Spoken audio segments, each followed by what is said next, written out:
받고 도전받는 시간 되게 하여 주옵소서. 주의 종을 세우심을 감사합니다.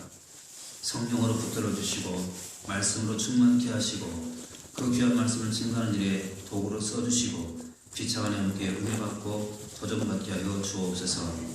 주님께 모든 영광 올려드립니다. 영광 받아 주옵소서. 예수님 이름으로 기도합나이다. 아멘. 예, 감사합니다. 오늘 오후 찬양 예배로 이 시간 주 앞에 나오신 저와 여러분들에게 하나님의 사랑과 은혜가 충만하시고 또 주님 만나시고 또 하늘의 신령한 은혜를 받는 복된 시간 될 수 있기를 주님으로 축원합니다. 우리 옆 사람 보시면서도 인사 나누시겠습니다. 집사님, 성모님 오후에도 잘하셨습니다. 주의 여러분 사랑합니다. 네, 또 깍지 끼시고 또 체조하겠습니다. 네, 저 깍지 한번 끼십시오. 앞으로 쭉 밀면서 그대로 올라가셔야 됩니다. 그래야 더 시원합니다. 100배로 시원합니다. 또 뒤에 계신 분들이 앞에 계시면 또 안마해 주십시오. 사랑합니다. 축복합니다. 또 은혜 많이 받으십시오. 네, 건강하십시오.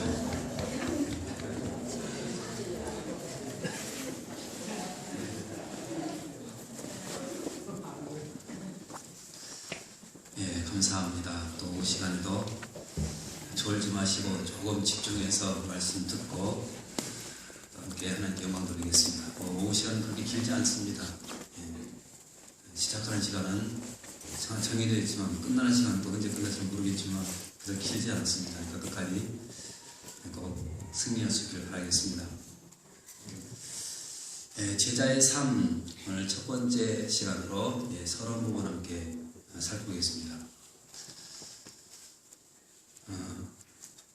12제자에 대해서 우리가 보는데 과연 12제자는 누구일까?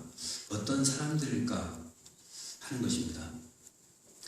자, 그것을 오늘 7가지로 쭉 나누어서 살펴보겠습니다. 먼저 첫 번째는 따라서 해보실까요? 대표적인 제자들. 네, 첫 번째는 대표적인 제자들입니다. 자, 여러분, 예수님께서 제자를 선택하실 때 몇 명 선택했습니까? 12명이죠. 그런데 그 가운데 한 사람이 배반을 했습니다. 예, 배반자가 누굽니까? 가룟 유다죠. 근데 이 가룟 유다가 예수님을 배반하고 난 다음 그 양심의 가책 때문에 결국 자살했죠.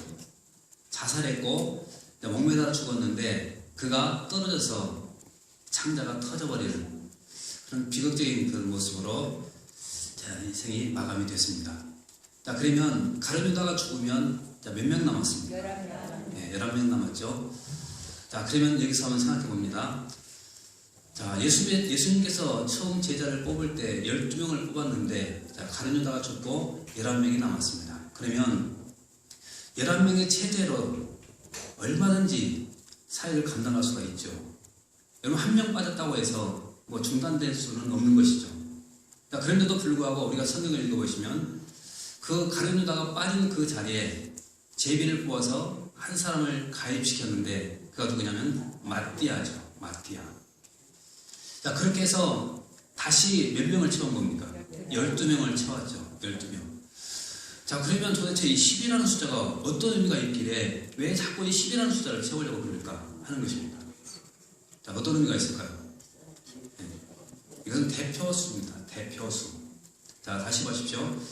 이스라엘은, 구약에 이스라엘은 몇 지파가 있었습니까? 12지파죠. 자, 신약에 와서, 몇 명의 제자가 있었습니까? 12명의 제자죠.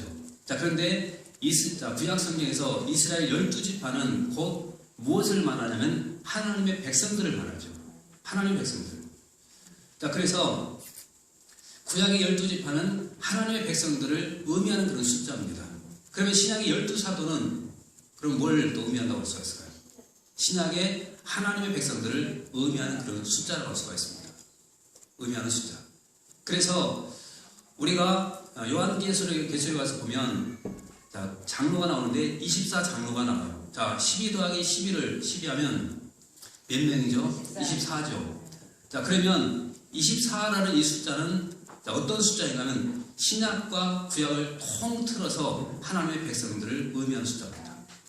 자, 구약의 12지파는 구약의 하나님의 백성들을 의미하고 신약의 12사도는 신약의 하나님의 백성들을 의미합니다. 그래서 이 10이라는 숫자는 바로 하나님의 백성들을 상징하는 대표수가 되는 것입니다. 그 다음에 두 번째입니다. 두 번째는요. 자, 따라서 보실까요? 자, 매우 평범한 사람들. 네, 매우 평범한 사람들이죠. 여러분, 예수님의 12 제자들 한번 쭉 보십시오. 누구 하나 뭐 특별한 사람 없습니다. 다 평범한 사람들이고 또 다 실수가 많은 그런 사람들이었습니다. 그런데도 불구하고 그런 사람들을 제자로 뽑아 사용했다는 사실, 이것이 놀랍잖아요. 그런데 가만히 보면 우리도 마찬가지죠. 여러분, 우리가 얼마나 연약합니까? 우리도 실수도 많고 뭐 내세울 것이 아무것도 없는 그런 존재들이잖아요. 그런데도 불구하고 주님께서 우리를 선택하시고 이 시대에 우리를 사용하고 있다는 사실, 우리가 감사하면서 살아가야 되는 것입니다. 여러분, 쓰임받고 있다는 사실, 이게 더욱 감사하는 저와 되시기를 지금 축원합니다. 그 다음에 세 번째입니다. 세 번째는요, 따라서 보실게요. 신앙의 성숙이 더딘 사람들. 한번 성경 보십시오. 자, 누가복음 24장 25절 말씀 같이 보겠습니다. 네, 같이 읽어보겠습니다. 시작. 말한 모든 것을 마음에 더디 믿는 자들이요. 자, 예수님께서 자신을 따르는 제자들 향해서 지금 하신 말씀인데 뭐라고 말하냐면 이렇게 말하죠. 미련하고 선자들이 말한 모든 것을 마음에 어떻게 믿는 자들이죠? 더디 믿는 자들. 지금 12 제자들은 그 믿음이 크게 막 자란 것이 아닙니다. 성경을 보니까 그들의 믿음은, 신앙은 더디에 항상 더디었다는 것입니다. 더디었다는 것. 자, 그러면 오늘 우리의 신앙도 조금 빨리 성숙하지 못하고 좀 더디게 성숙한다 할지라도 우리는 위로받아야만 되는 것입니다. 예수님 12 제자도 이렇게 믿음이 더뎠는데, 신앙이 더뎠는데 우리라고 별 수가 있겠습니까? 그래서 내가 신앙이 더디게 자란다 할지라도 여러분 낙심하지 말고 좌절하지 마십시오. 우리는 오히려 위로받으셔야 됩니다. 그리고 분명한 사실은 그런 우리를 할지라도 주님께서 우리의 신앙을 나중에 더 크게 성장시켜 주신다는 것입니다. 여러분, 이것을 기대하시면서 더뎌도 끝까지 주님 붙들고 사시기를 주님으로 축원합니다. 그 다음에 네 번째입니다. 따라서 보실까요? 신앙의 후퇴를 경험한 사람들. 자, 마태복음 26장 56절 같이 보겠습니다. 네, 같이 한번 읽어보실까요? 자, 시작. 그를 이루려 함이니라 하시더라. 이에 제자들이 다 예수를 버리고 도망하니라.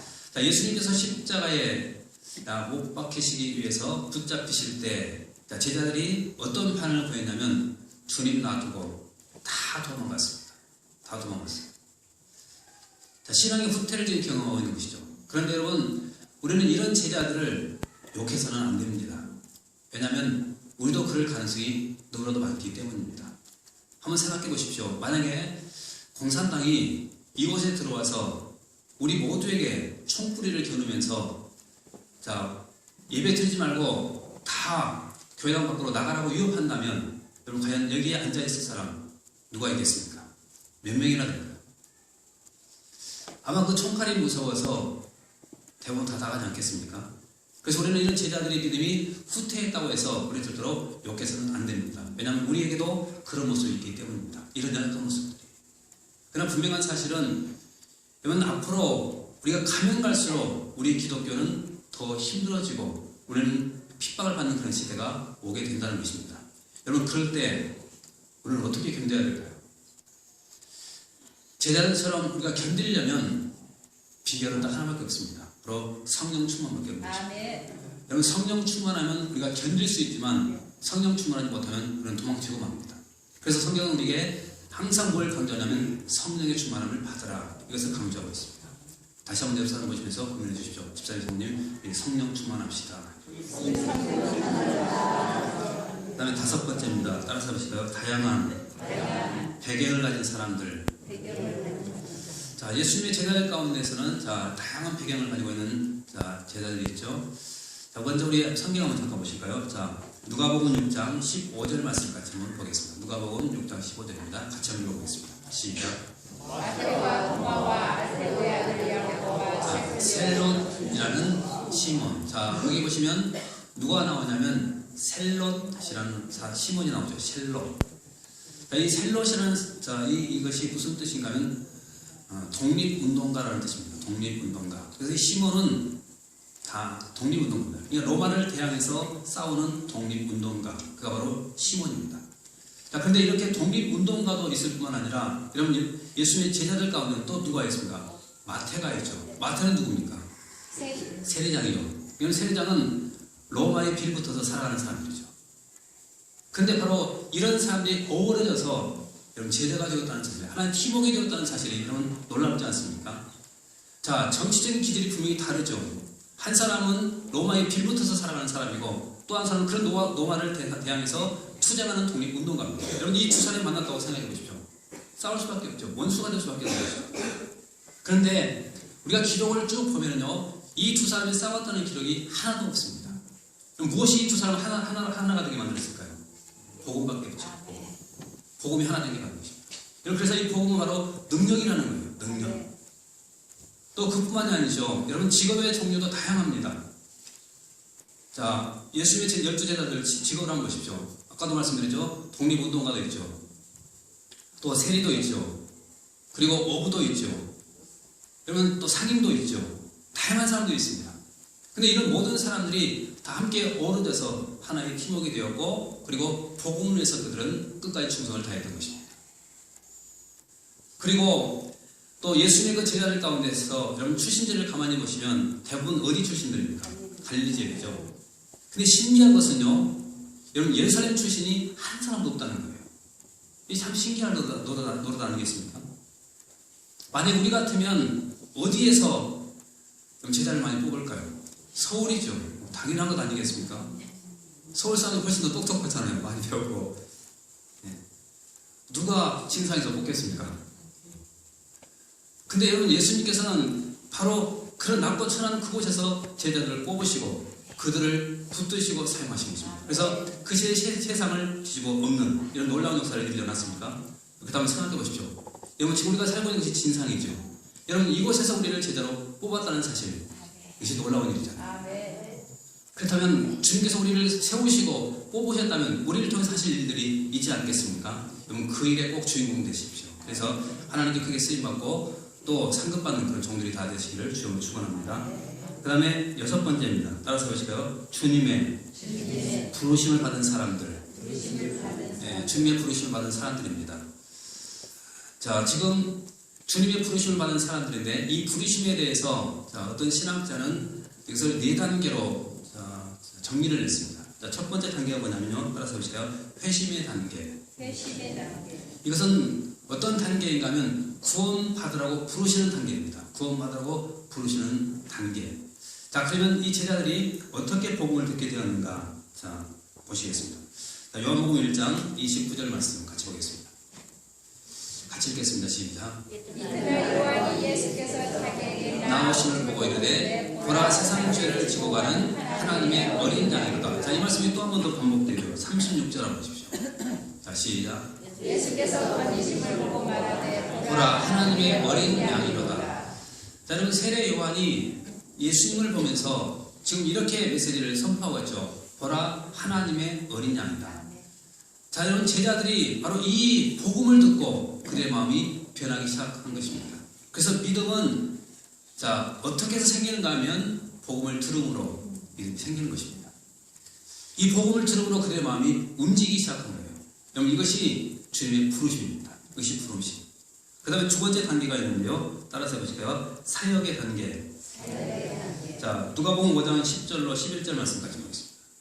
같이 읽겠습니다. 시작. 세베대의 아들로서 시몬의 동업자인 야고보와 요한도 놀랐습니다. 예수께서 시몬에게 이르시되 무서워하지 말라. 이제 후로는 내가 사람을 취하리라. 11절. 자, 11절.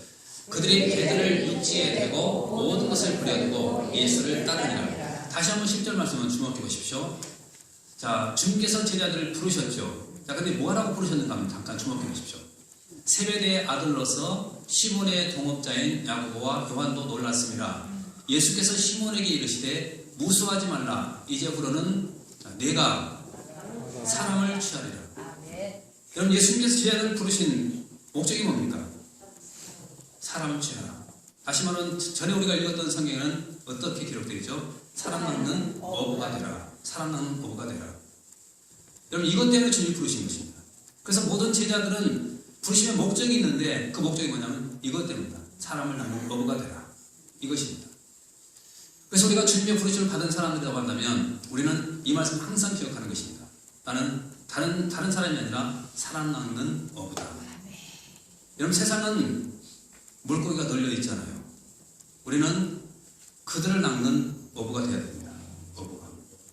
그래서 이 세상에서 많은 사람들을 우리가 주님께로 데리고 와야 됩니다. 이것이 사람 낚는 어부가 마땅히 감당해야 될 그런 사명입니다. 이 사명 잘 감당했을 때 주님께서는 또 우리에게 상급 주시고 또 칭찬해 주지 않겠습니까? 이 칭찬을 받는 저와 되시기를 바라겠습니다. 그 다음에 세 번째는 따라서 보실까요? 사도의 단계. 자, 누가복음 6장 13절 말씀 보십시오. 네, 같이 읽어보겠습니다. 시작. 발군의 그 제자들을 부르사 그 중에서 12를 택하여 사도라 네.称하셨으니. 자, 그 제자들을 부르사 그 중에서 12를 택하여 자, 뭐라고 불렀습니까? 사도라 부른다. 여러분, 사도라는 말의 뜻이 뭔지 아시죠? 네, 보냄받은 자라는 뜻이죠. 보냄받은 자. 자, 그들을 부르시고 사람 낳는 어부가 되게 하시고 이젠 그들을 세상 가운데 파송하신 것입니다. 근데 12를 택하여 사도라 칭하셨다. 지금 이렇게 말씀하고 있죠. 여러분, 이 12명은 하나의 팀워크입니다. 절대로 이 팀워크가 흔들려서는 이 하나님의 사역을, 하나님의 일들을 감당할 수가 없습니다. 하나가 되어야만 됩니다. 마찬가지로 우리가 하나님의 일을 할 때 우리는 한 사람 한 사람 할 수가 없습니다. 우리는 하나의 팀워크를 이루어서 함께 힘을 합칠 때 우리는 하나님의 일도 감당할 수가 있는 것입니다. 여러분, 이 팀워크가 흔들려서는 결코 안 됩니다. 하나님을 위해서 열심히 또 협력해 주시길 바라겠습니다. 그래서 올해 표어가 뭡니까? 온전히 합하는 교회입니다. 어떻게 합해야 될까요? 같은 말도 해야 되고 같은 마음 품어야 되고 같은 뜻을 해야 됩니다. 이 말씀 항상 기억하면서 언제 하나 되고 하나님의 일을 감당하는 우리 교회가 되시기를 주님 축원합니다. 그 다음에 네 번째 단계는 순교의 단계입니다. 순교의 단계. 자, 예수님의 12 제자들, 자, 우리가 아시는 것처럼 사도 요한 빼고 순교였죠. 물론 가룟 유다도 빼고 말이죠. 가룟 유다는 자살했기 때문에. 근데 자, 모든 그 제자들이 다 순교를 했습니다. 이렇게 주님 앞에 충성된 그런 삶을 살았던 12 제자들, 주님께서 그들을 크게 칭찬하고 또 상급을 베풀어주지 않겠습니까? 마찬가지로 우리가 그렇게 주님 앞에 충성된 삶을 산다면 우리도 주님 앞에 섰을 때 상급 받고 또 칭찬받는 삶을 살게 되는 것입니다. 그럼 주님께서 허락하신 이 귀한 상급 바라보시고 끝까지 충성을 다하는 저와 여러분 되시기를 주님을 축원합니다. 그다음 마지막 7번째입니다. 따라서 보실까요? 주님께 훈련받은 사람들. 네, 마지막 7번째는 주님께 훈련받은 사람입니다. 여러분, 예수님의 제자들이 몇 년 동안 훈련받았을까요? 네, 오늘 3년으로 알고 있죠. 근데 정확하게 개월수로 말하면 18개월입니다. 18개월 동안 훈련을 받았습니다. 그런데도 불구하고 그들은 실수가 많은 사람들이죠. 실수가 많은 사람.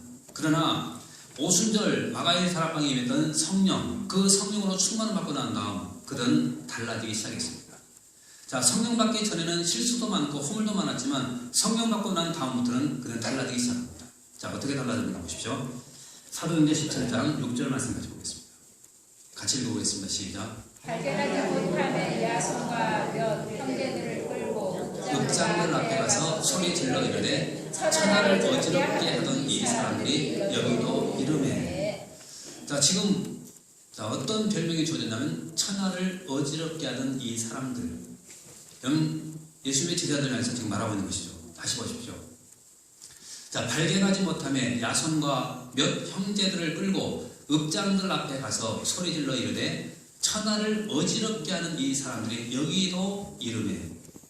천하를 어지럽게 하는 사람들이라고 말하고 있습니다. 그런데 천하를 어지럽게 한다는 이 말을 정확하게 말하면 이런 의미입니다. 천하를 뒤집어 엎는 사람들. 그런 말입니다. 천하를 뒤집어 엎는 사람들. 여러분, 당시 예수님 12 제자들이 그런 사람들이었습니다. 숫자는 얼마 되지 않아요. 그러나 그 12명의 제자들이 바로 천하를 뒤집어 엎는 이런 놀라운 일들을 행했던 것입니다. 그래서 성경은 이렇게 말합니다. 천하를 어지럽게 하는 이 사람들이 여기도 이르고. 오늘 우리가 주님의 부르심을 받은 종들이라고 한다면 우리는 천하를 뒤집어 엎는 일에 우리가 꼭 쓰임받아야 되지 않겠습니까? 또 이 진상을 뒤집어 엎는 일에 우리 교회가 쓰임받아야 되는 것입니다. 그런데 왜 주님께서는 이런 평범한 사람들을 사용하시고 천하를 뒤집어 엎는 일에 사용하셨을까 하는 것입니다. 다시 오늘 본문 보십시오. 오늘 본문 고린도전서 1장 26절로 19절까지 읽어서 다시 한번 읽어보겠습니다. 다시 한번 합독합니다. 시작. 형제들아 너희를 부르심을 보라. 육체를 따라 지혜로운 자가 많지 아니하며 능한 자가 많지 아니하며 문벌 좋은 자가 많지 아니하다. 자, 지금 26절 말씀에 형제들아 너희를 부르심을 보라. 하나님이 부르신 것을 보라는 것입니다. 어떤 사람들 부르셨는가? 보라는 것이죠. 어떤 사람 부르셨습니까? 자, 육체를 따라 지혜로운 자가 많지 않고 또 능한 자가 많지 않고 문벌 좋은 자가 많지 않다. 우리 부르심을 보라는 것입니다. 우리 가운데는 이런 사람들이 없다는 것이죠. 또 27절 말씀도 보십시오. 시작. 그러나 하나님께서 세상에 미련한 것들을 택하사 지혜 있는 자들을 부끄럽게 하려 하시고 세상에 약한 것들을 택하사 강한 것들을 부끄럽게 하려 하시며 28절 하나님께서 세상에 천한 것들과 멸시받는 것들과 없는 것들을 택하사 있는 것들을 자 27절 말씀부터 보십시오. 세상에 미련한 것들을 택했다라고 말하죠. 주님의 택하심 보십시오. 우리가 나 같은 미련한 사람이 주님의 택하심을 받았다고 생각해 보십시오. 얼마나 감사한 일입니까? 또 세상에 약한 것들을 택했다는 것입니다. 우리 같이 연약한 사람이 어디가 있습니까? 그러니까 주님은 우리를 택해 주셨다는 것입니다. 또 27절 말씀도 보십시오. 28절 말씀 또 하나님께서 세상에 천한 것들과 멸시받는 것들과 없는 것들을 택했다. 우리 택하심을 보라는 것입니다. 우리가 이런 존재였다는 것이죠. 근데 왜 이런 우리 같은 사람을 하나님이 택해 주셨을까? 그 이유는 이제 29절 말씀에 기록되어 있죠. 다시 한번 보십시오. 29절입니다. 시작. 예, 뭐 때문입니까? 아무 육체도 하나님 앞에서 뭐하지 못하게 자랑하지 못하게 했어요. 여러분 만약에 우리가 문벌 좋고 지혜 있고 많이 가지고 그런 상태에서 부름받다고 생각해 보십시오. 우리는 자랑할 것 투성일 것입니다. 근데 하나님께서 우리를 선택하신 것은 그런 자랑하지 말라고 우리를 선택했다는 거예요. 이것이 은혜 아닙니까? 네. 이것이. 그래서 이런 이야기가 있습니다. 어떤 사람이 성 프란체스코에게 물었답니다. 뭐라고 물었냐면 왜 하나님께서는 선생님 같은 분을 택하셨을까요? 이 물음에 성 프란체스코가 이렇게 대답을 했습니다. 어느 날 하나님이 이 세상을 내다보셨지요. 그리고 이 세상 가운데서 가장 힘없고 가장 약하고 가장 보잘것없고 또 가장 실수가 많은 그런 사람을 하나님 찾으셨죠. 그리고 그런 하나님의 눈에 발견된 사람이 있었습니다. 그리고 하나님 이렇게 말씀했습니다. 그래 바로 저 사람이야. 내가 저를 들어서 내 사람으로 삼을 거야. 그렇게 해서 제가 하나님 앞에 택함을 받았습니다. 여러분 이것이 바로 오늘 우리의 모습 아니겠습니까? 하나님 보실 때 가장 연약한 사람, 그 사람이 누구인가를 하나님 찾으신 것입니다. 근데 바로 그 사람이 우리였다는 것입니다. 우리를 선택하시고 하나님께서 하나님의 일꾼으로 우리를 삼아주신 것입니다. 이것이 은혜 아닙니까? 그래서 우리가 이 은혜를 안다고 한다면 우리가 하나님 앞에 충성하지 않을 수가 없습니다. 예수님의 12 제자들이 그렇게 충성할 수 있었던 것은 바로 이 비밀을 알았기 때문입니다. 나 같은 사람을 주님이 선택하시고 사용하셨구나. 이것을 기억하고 그들은 순교의 길까지도 당당히 걸어나갈 수가 있었던 것입니다. 여러분 제자들처럼 우리도 그런 연약한 존재였는데 하나님 우리를 선택해서 사용해 주십니다. 그렇다면 이 사실에 감사하시고 끝까지 제자들처럼 충성을 다하는 그런 저와 여러분 되시기를 주님 축원합니다. 기도하겠습니다. 은혜가 풍성하신 우리 아버지 감사합니다. 또 귀한 시간에도 함께 하시고 또 귀한 말씀 허락해 주신 것을 감사합니다. 오늘 또 주신 말씀을 또 기억하게 하여 주시고 이 말씀 붙들고 늘 주님 앞에 선택받은 귀한 사실에 늘 감사하며 12 제자들처럼 끝까지 충성을 다하는 귀한 삶을 살아가도록 은혜 베풀어 주옵소서. 이제 우리 사랑 모든 성도들을 사용해 주시고 이 시대에 세상을 뒤집어 엎는 능력 있는 종들이 다 되게 하여 주옵시고 또 이 세상에 주님의 복음을 힘있게 증거하는 일에 쓰임받는 삶을 살 수 있도록 축복해 주옵소서. 오늘도 영광 받아주심을 믿고 감사드리며 예수님 이름으로 기도합나이다. 아멘. 우리 323장 찬송 부르시겠습니다.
집사님, 성도님 한 주간도 건강하십시오. 형통하십시오. 승리하십시오.